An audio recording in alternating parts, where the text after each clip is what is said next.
Ever wondered if that launcher you're using is the real deal, especially when Microsoft's involved? First things first, let's be crystal clear. TLauncher is a third-party Minecraft launcher, and Microsoft doesn't officially endorse it, meaning you won't find a verified badge from Microsoft directly on TLauncher itself. Microsoft only verifies the official Minecraft launcher, which you download straight from Minecraft.net. This launcher links directly to your Microsoft account. To assess TLauncher's legitimacy, search online for user reviews and experiences. See what others are saying about its safety and reliability.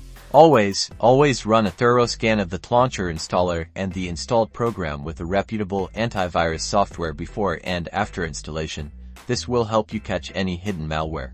Protect your Microsoft account, enable two-factor authentication, and keep an eye on your account activity for any suspicious logins. Remember, using unofficial launchers always carries some risk. Stay informed, be cautious, and happy gaming.